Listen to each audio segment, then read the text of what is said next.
네, 안녕하십니까. 오늘은 고열을 위한 에너지의 근원에 대해서 생각해 볼까 합니다. 저번 시간에 고열 독감에 대한 두 번째 이야기를 했는데요. 마지막 부분에서 많은 메시지를 던져드린 것 같습니다. 흉선의 발달에 대한 이야기도 했고요. 그 다음에 발산, 염증의 발산과 소진,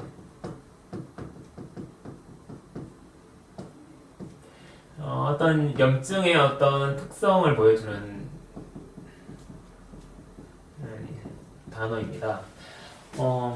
제가 이 소진이라는 단어를 알게 된 거는 작년이었죠. 2014년 한 1년 정도 된 것 같고요.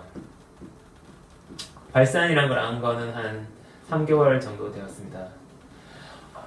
그것을 안다라는 게 정리가 되었다는 거죠. 어떤 특성으로서 어떤 공통된 어떤 염증의 어떤 공통된 현상이 있는데요. 그 부분에서 굉장히 중요한 의미를 가지는 굉장히 이 두 단어는 굉장히 중요한 단어입니다. 왜냐면은 우리 몸의 어떤 염증에 대한 우리 몸의 원리, 우리 몸의 원리죠. 우리는 몸의 원리를 알아야 되고 아직 현대 생리학에서 알지 못한 몸의 원리들이 면역계통에 특히나 많이 있습니다. 그 면역계통의 그런 이야기들은 분자 생물학적으로 좀 실험적인 분야로 많이 발전을 했는데요. 사실상 우리 몸은 우리 사람이 느낄 수 있는 어떤 면역의 메커니즘을 찾아내야 되는 그런 상황에 있었던 겁니다. 그래서 지금 제가 중요한 얘기를 드리고 있다라고 아시면 되겠습니다. 제 이야기를 꾸준히 이해하고 오신 분들은 아마 납득이 가실 것으로 생각합니다. 제가 저번 시간에 얘기를 하면서 그 저번 시간 부분에 대한 좀 고찰이 필요한데요.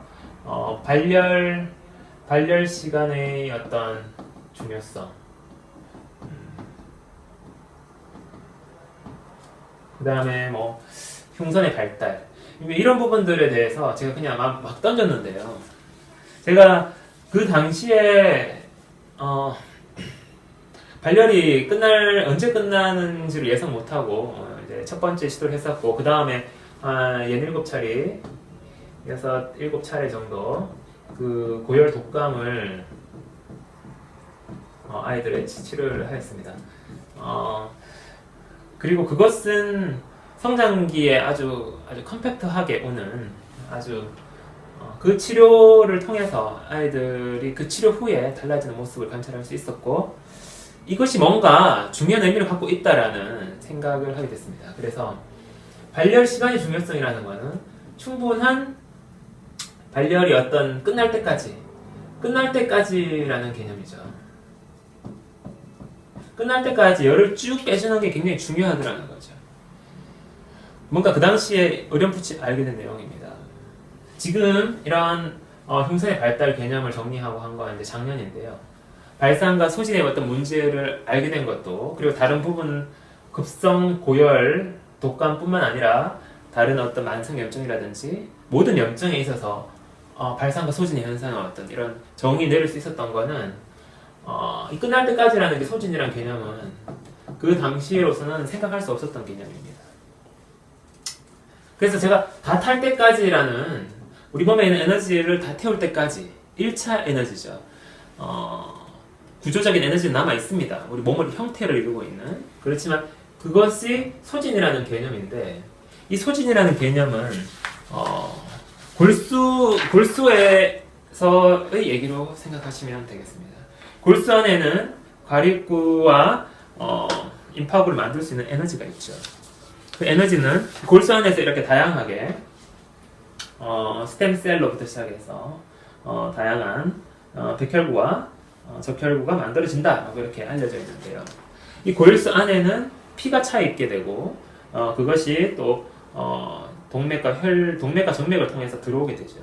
그래서 중심부 쪽에 일단 이제 센트럴 베인이라고 하는데 중심 동맥, 중심 정맥을 통해서 들어오고 나가고 하면서 이 안에서 혈류로 차서 과립구하고 임파구가 만들어지는데, 이 골수 안에서의 어떤 에너지의 어떤 소진의 어떤 개념으로 보시면 되겠습니다. 제가 조금 이야기를 빠르게 진행하기 위해서 저번 시간에 이렇게 건너뛰면서 이 소진이라는 것을 결국에는 식사의 간격이라고,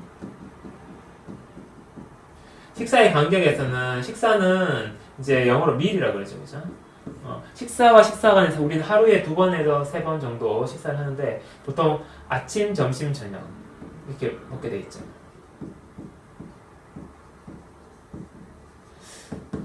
그럴 때 식사의 간격이라는 거죠. 뭐 중간에 그 점심을 뺄 수도 있고 아침을 뺄 수도 있을 것입니다, 그죠? 어떤 생략할 수 있죠. 건너뛰는 거죠. 이 간격을 얘기하는 거죠. 그러면 당연히 간식, 그죠? 간식. 그 식사 사이에 있는 음식에 대해서 조절이 필요합니다. 간식은 없다라는 전제가 필요하죠. 뭐 이런 것들이 지금 만성염증과 암을 치료하는 데 굉장히 중요한 개념입니다. 그래서 굉장히 중요하게 별표 생각하셔서 보시면 되겠습니다. 간식이라는 거는 meals between 이렇게 뭐랄까요? food between meals라고 하나요? 밀들 하루에 3차례 먹는 이 밀차 사이에 있는 식사를 간식이라고 하죠. 이 간식을 없애야 됩니다. 중간에 뭐 심심풀이를 먹고 하시는 분들한테는 좀 더 복잡한 그것이 이제 식사 끝나지 않기 때문에 조금 더 살도 잘 찔 수 있지만 조금 다른 개념이 적용될 수가 있는데, 식사의 간격, 이것이 일단 먹었던 음식에 대한 어떤 음식의 어떤 소진이라는 건 영어로 exhaustion이죠.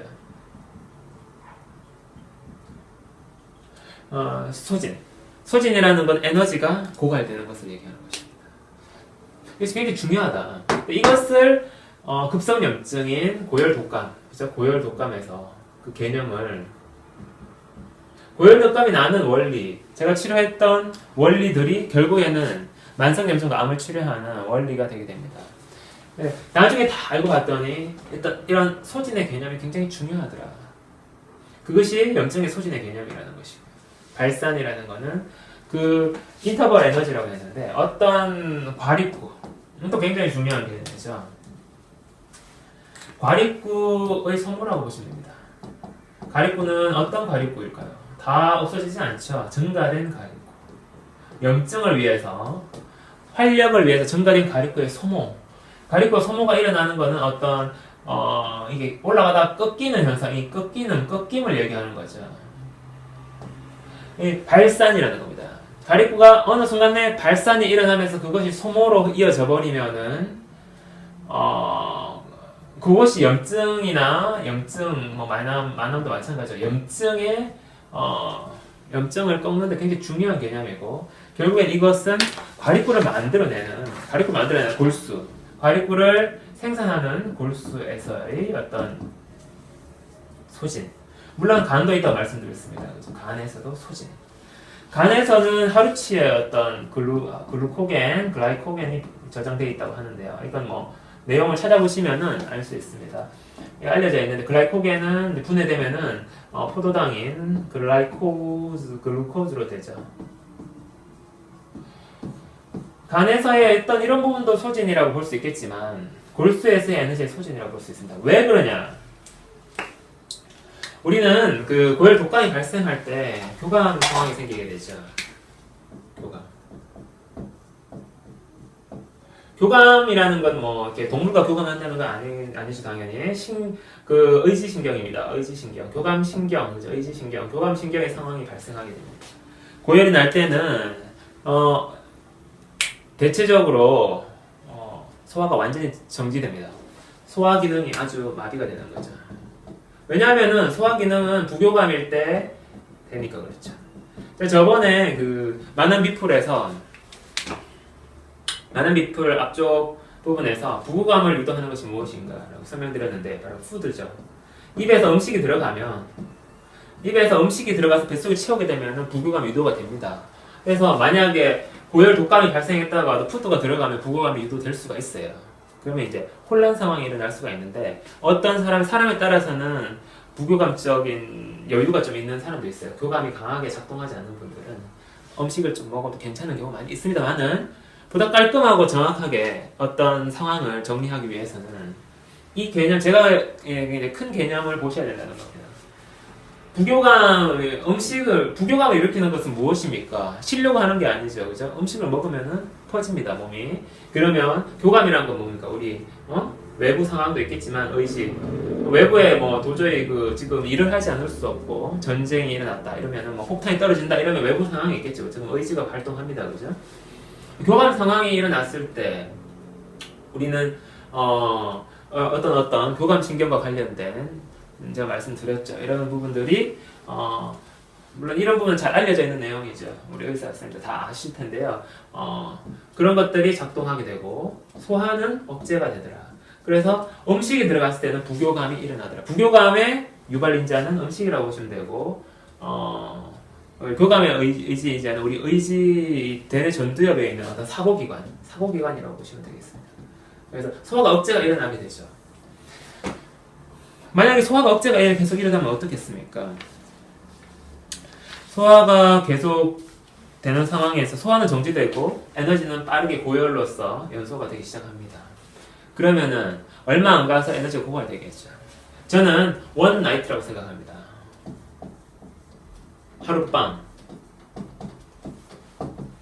하룻밤에 모든 것은 끝난다.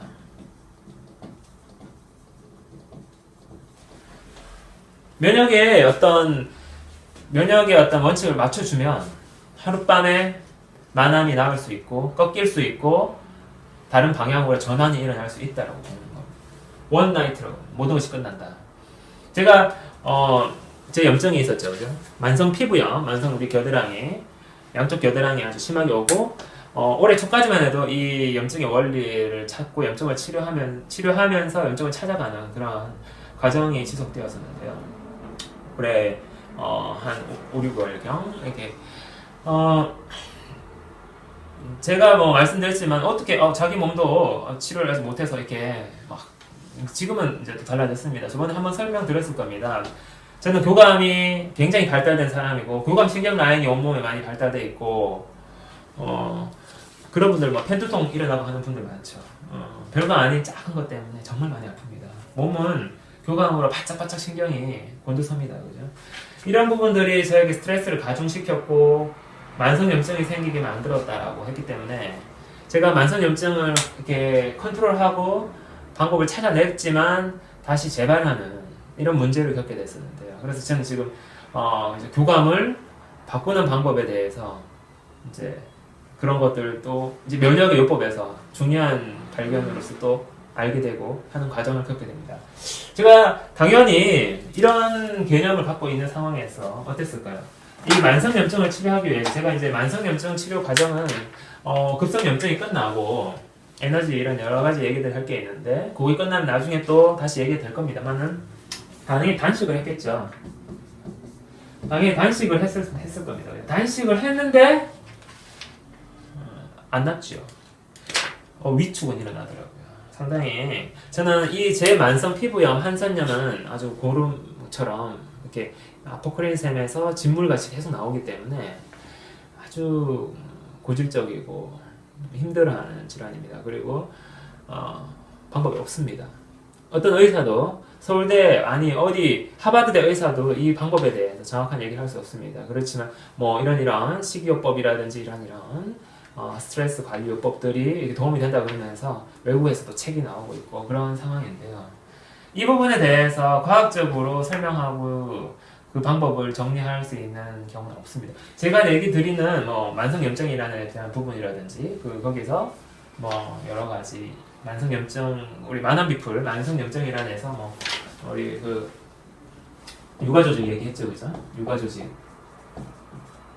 소파술 그리고 염증이 악화되고 하는 정체기를 빚는 악화되는 시기와 염증이 낫는 시기 이렇게 구분하는 염증의 어떤 완급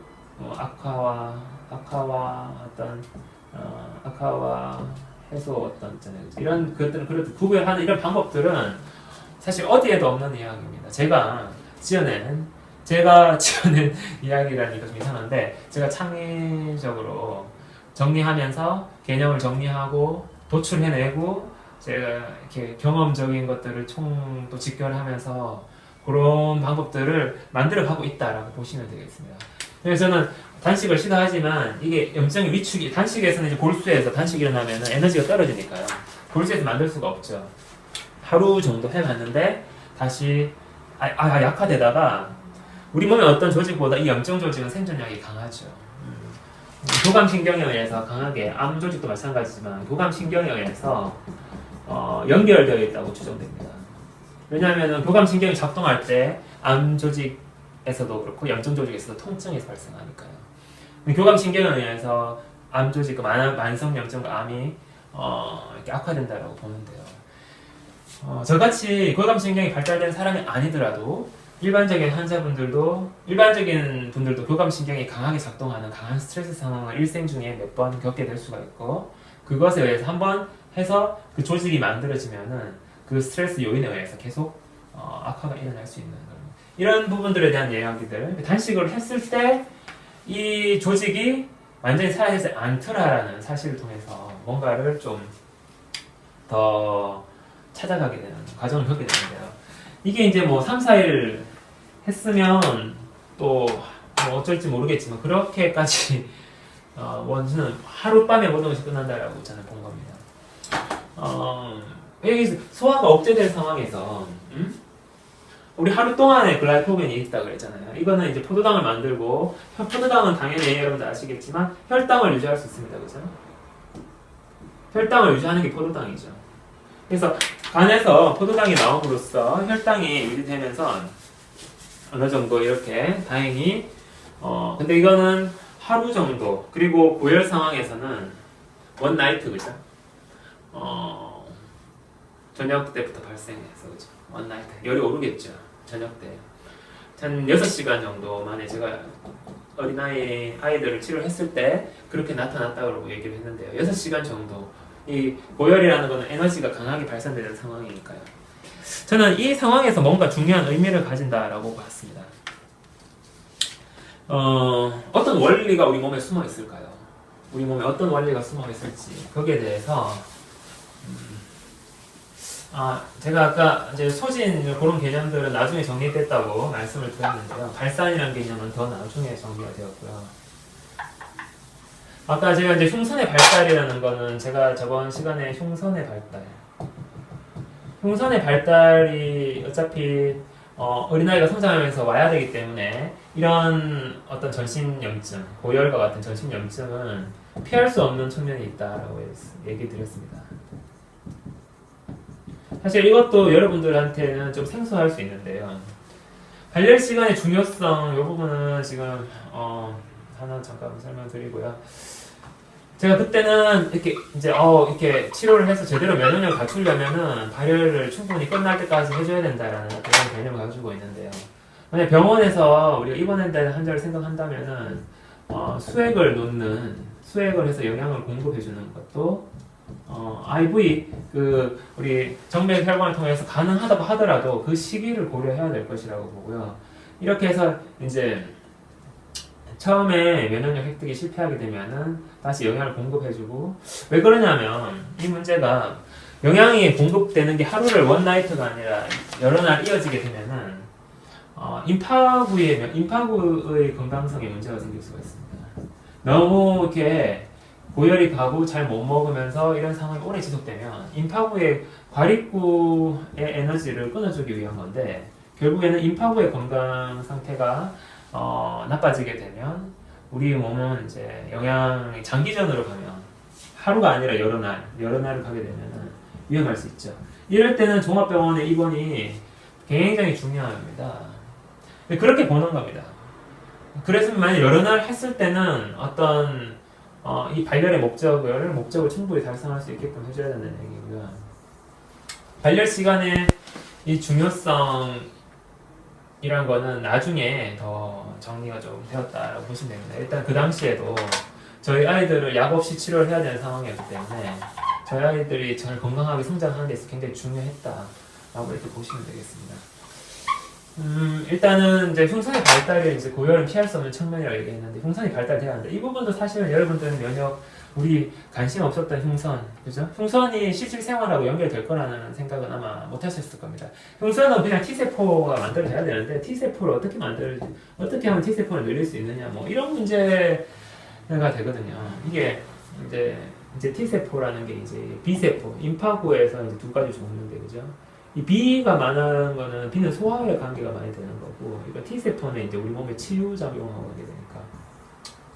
흉선이 발달되는 부분이 애한테 있을 수 있다. 이건 이제 저의 가설입니다, 사실은. 네.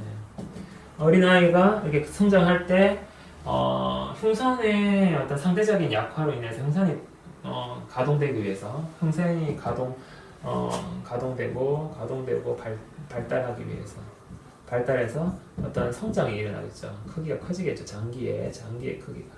이걸 위해서, 소아, 4, 5세경에 하고, 그 다음에 청소년기에 그것이 발생할 것이다. 청소년기에 어떤 만성 비염이나 비염 전식 같은 거, 그죠?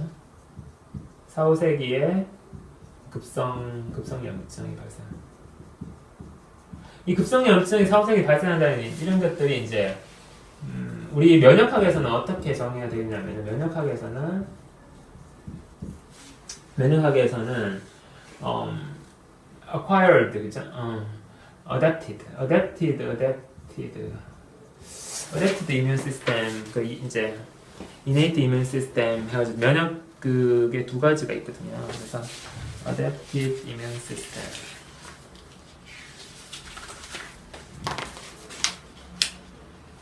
adaptive네요. adaptive. 네, 제 논문인데 저도 잠깐 헷갈립니다. adaptive immune system. 후천성 면역과 선천성 면역이 있다는 거죠. adaptive, 후천성 면역이라는 거죠. 후천성. 그 innate 같은 경우에는 선천성.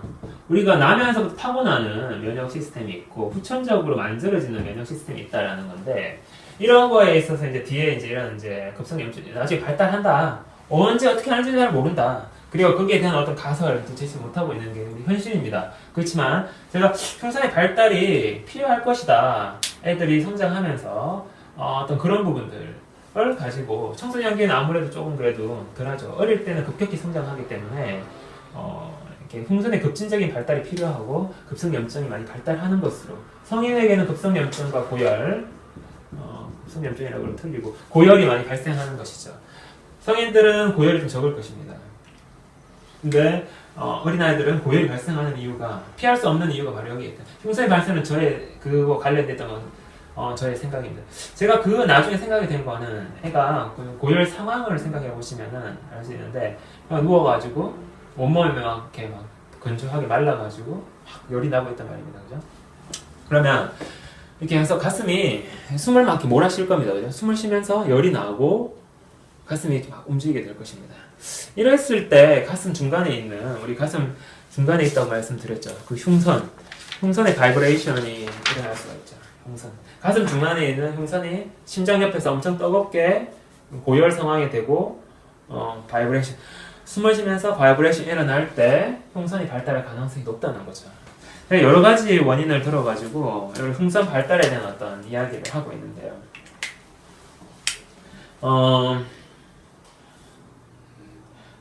여기서 보시면은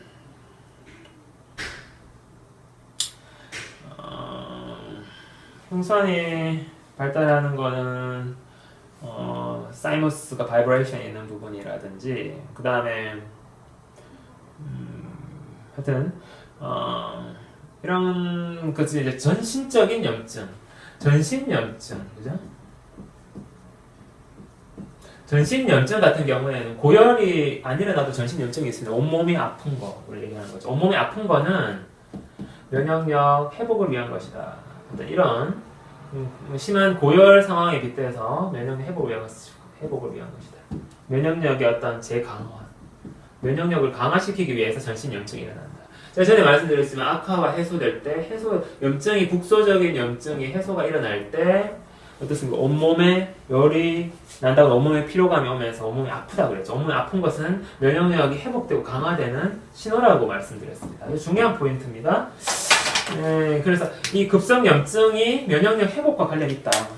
어린아이 때는 고열로 나타나지만 어른 때는 온몸에 피로감 같은 걸로 나타날 수가 있다는 거죠. 이것이 요 가설에서 어린아이의 흉선 발달이 급성염증과 관련이 있다. 이런 부분이 결국 전신염증이 우리 성인들도 면역력이 약화와 회복을 반복한다고 그랬잖아요. 성인들도 어떤 그 가립구의 두 번째에서 가립구가 시소처럼 이렇게 움직이는데 가립구가 많으면 림프가 줄어든다고 그랬죠. 림프가 줄어드는 것이 결국에는 면역력을 많이 안 쓰게 되니까 가립구가 많은 활력 있는 상태를 오랫동안 유지하다 보면 임파구는 자꾸 이렇게 약해질 수 있겠죠. 그래서 성인에 있어서 면역력과 회복과 강화, 약화와 회복과 강화가 일어나는데 이 부분에 있어가지고 이거는 전신염증을 통해서 일어나고 우리 이 국소제 염증이 나을 때 암이나 이런 것이 나을 때도 마찬가지로 이런 것이 일어날 수 있다라고 보는 겁니다. 그래서 지금 조금만 제가 정신없이 많은 얘기를 드린 것 같은데요. 그래서 전 뭔가 모를 그 급성염증, 고열 독감을 겪었던 아이들의 모습에서 뭔가 모를 자신감과 강함이 느껴졌습니다. 아주 약하게 말라 있었지만, 그리고 그 어린아이들이 아주 빠른 속도로 회복하면서 정상 체중을 회복하고 더 크게 성장하는 모습을 보면서 굉장히 중요한 거다, 이것이. 이렇게 생각하게 된 거죠. 그래서 저는 바이브레이션이라든지, 그 다음에 그죠? 바이브레이션이라든지, 진동, 이런 거, 아니면 열이 나는, 과립구에서 열이 나는 상황. 이런 것들이 뭔가 면역력을 항상 흉선을 움직이게 만드는데, 우리 장기는 움직이면은 커집니다. 그죠? 많이 쓰면. 그래서 움직였을 때, 이런 것들이 많은 도움이 된 것 같다. 그래서 이제, 그렇고요. 흉선이뿐만이 아닙니다. 이거는 흉선뿐만이 아니라 우리 편도선 있죠. 편도선. 이런 거를 또 뒷받침하는 설명이 어떤 거냐면 이런 설명을 드릴 수 있습니다. 편도선 같은 경우에는 우리 목에 있는 거죠. 여기 보면 입 벌리면 안쪽에 여기 양쪽에 이렇게 뭐 살조직처럼 조금 이렇게 생긴 조직이 있는데 이런 부분들이 붓기도 하죠. 편도선은 비염이나 뭐 천식 이런 것들이 생기면은 머리와 목 부분에서 염증이 생기면은 편도선이 많이 발달합니다. 또 비염이 또 많이 생기면은 뭐 아데노이드 그죠? 아데노이드가 발달하는 거죠. 이런 것들이 다 임파선이라는 그 조직인데요. 우리 몸에서는 뭐 이거는 양의학에서 알려져 있지만 흉선이 면역의 제일 첫 번째 기관이라면 편도선이 두 번째 정도 기관이 되고요. 그다음 임파선들 작은 임파선들이 많이 있습니다. 이게 턱 밑에도 있고요. 임파선이라는 거는 영어로 림프 노드죠. 우리 구강에 어떤 치아치용이 있다거나 하면 임파선이 붙습니다. 여기 림프 노드가 붙는데 이런 염증이 생길 때 그와 그쪽 근방에 있는 지역 어떤 지역 면역 기관인 임파선이 이렇게 붙는 작용이 있고 코와 목 부분에서 염증이 자주 생기면 편도선이 이렇게 발달하는 경향이 있죠. 아데노이드도 발달하게 되죠. 이렇게 발달하게 될 때 동일한 원리를 보는 것입니다. 동일한 원리를 어떻게 보는 거냐면은 흉선이라는 건 가슴 중간에 있고 온몸에 염증이 있을 때 발달한다는 거죠. 온몸에 염증, 고열 같은 이런 전체적인 온몸이 아플 때는 흉선이 발달할 수 있다. 온몸이 아프다 이런 거는 이제 뭐 몸살 같이 온몸에 염증이 생겼을 때 전문적으로 우리는 얘기 드려야 되니까 온몸에 전신 급성 염증이 생겼을 때 흉선이 발생할 수 있겠다. 지역적인 것이 하듯이 우리 몸 중안에 있는 거는 전체적인 거와 관련이 있지 않을까 하는 게 저의 가설이라는 거죠. 증명된 건 아닙니다. 그렇지만 타당성이 굉장히 높다고 생각합니다. 이런 부분들을 얘기 드리는 거고요. 오늘 지금 시간이 또 많이 경과해서 고열에 대한 에너지 근원을 다음으로 설명을 드려야 될 것 같은데요.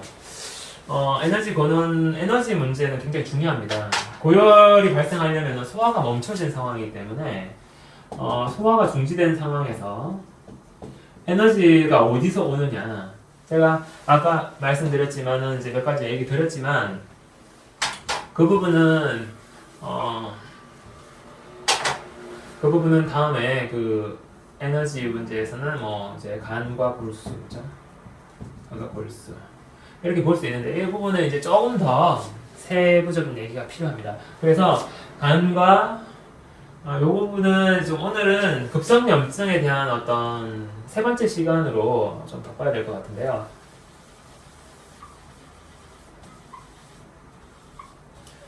제가 오늘 어느 정도 어떤 얘기를 드릴지 약간 좀 드릴 얘기가 많아서 급성염증. 그래서 이런 얘기를 드린 겁니다. 피할 수 없는 측면이 있다. 전체적으로 몸에 염증이 올 때는, 온몸이 아플 때는 흉선이 발달하는 게 아닌가. 지금까지 몰랐던 내용입니다. 그래서 이 부분이 굉장히 중요한 내용이 되겠고요. 매우 가능성 높은 얘기로 생각이 됩니다. 그래서 오늘 다음 시간에는 또 좀 다른 이야기들과 함께 또 이야기를 진행해 드릴 텐데, 편도선과 임파선이 발달하는 모습을 보면서 흉선력이 발달할 수 있겠다. 피할 수 없는 측면이 있다. 그렇다면 우리는 이 고열 독감을 잘 겪어야 된다. 왜냐하면 고열 독감을 잘 겪지 못하면 결국에는 7, 8세경에 편도선과 아데노이드가 7, 8세경에 편도선과 아데노이드 이런 염증들이 많이 생기면서 당연히 저희 아이들은 이런 게 없었죠. 저는 좀 있었습니다만은 대체할 수 있는 지역 면역 기관인 이런 것들이 발달하고 자꾸 이제 그런 부분들이 좀 있었어요. 그래서 아데노이드 이런 것들이 발달하면 호흡기 그 숨을 쉴 수 있는 지역을 방해함으로써 자꾸 아프고 비염, 천실, 어떻게든 음식으로 먹은 영양소가 성장과 발달을 이루지 못하고 비염, 천식의 어떤 에너지로 사용이 되게 되죠. 그리고 편도선이나 이런 것들이 발달해가지고 호흡기 어떤 기도를 방해합니다. 그래서 결국에는 많이 성장하지 못하는 문제가 발생하게 되죠. 이런 부분들이 매우 타당성이 높다라고 생각하고 있습니다. 그리고 제가 이런 부분들, 그래서 저는 고열에 대한 부분을 새롭게 봐야 한다. 우리가 급성염증, 제가 잘못 알았네요. 고열 독감이죠. 네네.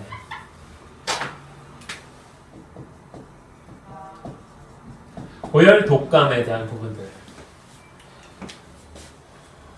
고열 독감 1종, 2종이 아닌 3종 독감. 고열 독감에 대한 부분들을 새롭게 봐야 된다. 이렇게 생각이 된다는 것입니다. 오늘은 여기까지 진행하도록 하겠습니다. 또 다음에 계속 이야기를 진행하도록 하겠습니다. 감사합니다.